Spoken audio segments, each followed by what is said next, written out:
السلام علیکم۔ اللہ کے نام سے شروع جو نہایت مہربان رحمت والا ہے۔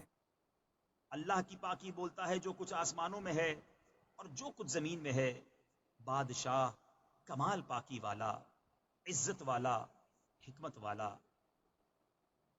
وہی ہے جس نے ان پڑھوں میں انہی میں سے ایک رسول بھیجا کہ ان پر اس کی آیتیں پڑھتے ہیں اور انہیں پاک کرتے ہیں اور انہیں کتاب اور حکمت کا علم عطا فرماتے ہیں، اور بے شک وہ اس سے پہلے ضرور کھلی گمراہی میں تھے، اور ان میں سے اوروں کو پاک کرتے اور علم عطا فرماتے ہیں جو ان اگلوں سے نہ ملے، اور وہی عزت و حکمت والا ہے۔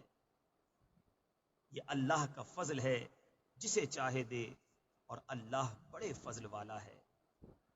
ان کی مثال جن پر توریت رکھی گئی تھی پھر انہوں نے اس کی حکم برداری نہ کی، گدھے کی مثال ہے جو پیٹھ پر کتابیں اٹھائے۔ کیا ہی بری مثال ہے ان لوگوں کی جنہوں نے اللہ کی آیتیں جھٹلائیں، اور اللہ ظالموں کو راہ نہیں دیتا۔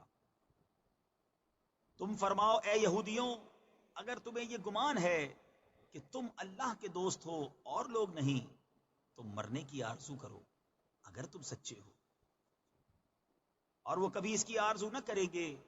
ان کوتکوں یعنی اعمال کے سبب جو ان کے ہاتھ آگے بھیج چکے ہیں، اور اللہ ظالموں کو جانتا ہے۔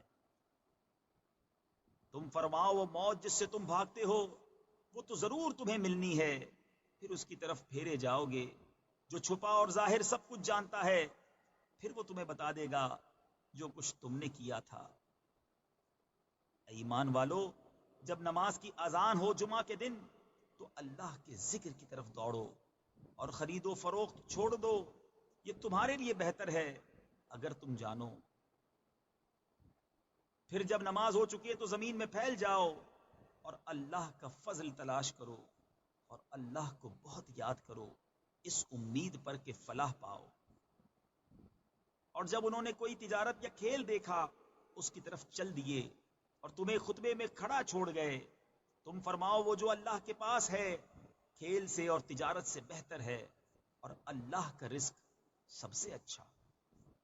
Like, share, subscribe. Thank you. Leave a comment below.